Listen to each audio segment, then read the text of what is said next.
कभी भी इमरजेंसी आ सकती है। ये कभी भी और कहीं भी हो सकती है और अक्सर बिना किसी वार्निंग के आती है। ऐसे में फर्स्ट एड जान बचा सकती है। फर्स्ट एड के बेसिक नॉलेज से आप किसी की जिंदगी बचा सकते हैं। जल्दी से कुछ करना किसी भी सिचुएशन को बिगड़ने से रोक सकता है।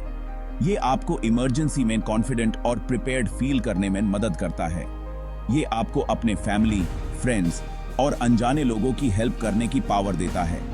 आप किसी भी इमरजेंसी में पहला रिस्पॉन्स दे सकते हैं। फर्स्ट एड वो पहली मदद होती है जो किसी इंजर्ड या बीमार पर्सन को दी जाती है।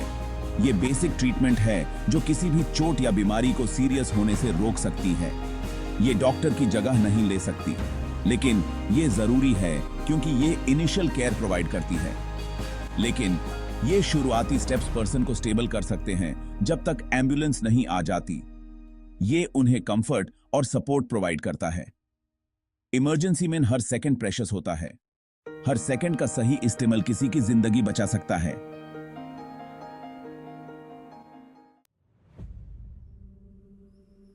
जब कोई ऑब्जेक्ट एयरवे में ब्लॉक हो जाता है और सांस लेना मुश्किल हो जाता है, ये एक सीरियस सिचुएशन बन जाती है। ये ब्लॉकेज किसी भी चीज से हो सकता है, जैसे खाना, छोटी चीजें या किसी और ऑब्जेक्ट से। तो यूज चोकिंग कहते हैं। चोकिंग के सिम्टम्स को जल्दी पहचानना और तुरंत एक्शन लेना बहुत जरूरी है। ये बहुत खतरनाक हो सकता है और अगर टाइम पे हेल्प न मिले तो ये जानलेवा भी हो सकता है। इसके साइंस पहचानना बहुत जरूरी है। चोकिंग के कुछ कॉमन साइंस हैं जो आपको देखने चाहिए। अगर किसी को सांस लेने में तकलीफ हो रही है, खांसी आ रही है या वो गला पकड़े हुए है, तो ये चोकिंग के साइंस हो सकते हैं। ये साइंस देखते ही आपको तुरंत एक्शन लेना चाहिए। अगर किसी को चोकिंग हो रही है तो आपको हाइमलिच मैन्यूवर के बारे में पता होना चाहिए। हाइमलिच मैन्यूवर एक ऐसी टेक्निक है जो ऑब्जेक्ट को एयरवे से निकलने में मदद करती है। तो हाइमलिच मैन्यूवर से ऑब्जेक्ट निकाला जा सकता है। ये टेक्निक सही तरीके से करना बहुत जरूरी है। पर्सन के पीछे खड़े हो जाएं और अपने आर्म्स को उनकी कमर के गिर्द लपेट लें। ये पोजीशन सही तरीके से करना जरूरी है।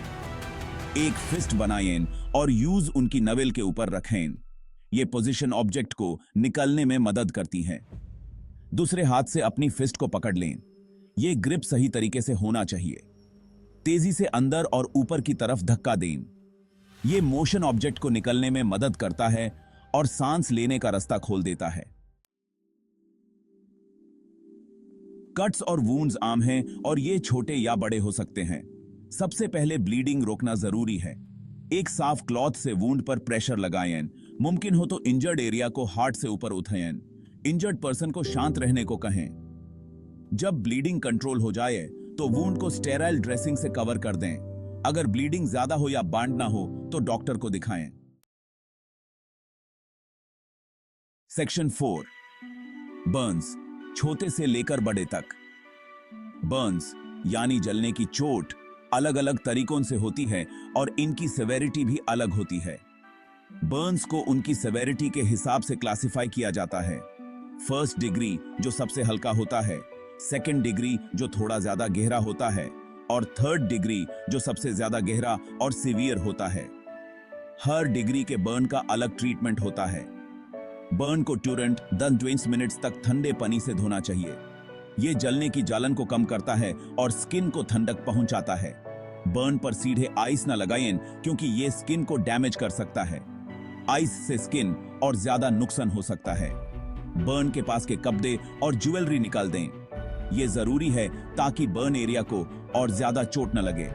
बर्न को लूज स्टेराइल ड्रेसिंग से कवर कर दें। ये इन्फेक्शन से बचाता है। बर्न पर बटर, टूथपेस्ट या कोई घरेलू नुस्खे ना लगाएं क्योंकि ये बर्न को और खराब कर सकते हैं। घरेलू नुस्खे इन्फेक्शन और कॉम्प्लिकेशंस को बढ़ा सकते हैं। Section 5, conclusion. तैयार रहें, जान बचाएं। बेसिक फर्स्ट एड जानना सबके लिए जरूरी है। ये स्किल्स आपको इमरजेंसीज में कॉन्फिडेंटली एक्ट करने की पावर देते हैं। हैंड्स ऑन एक्सपीरियंस के लिए फर्स्ट एड कोर्स ज्वाइन करें। घर पर, कार में और ऑफिस में फर्स्ट एड किट जरूर रखें। याद रखें, आपके एक्शंस किसी की जान बचा सकते हैं। तैयार रहें, शांत रहें और जल्दी से हेल्प करें।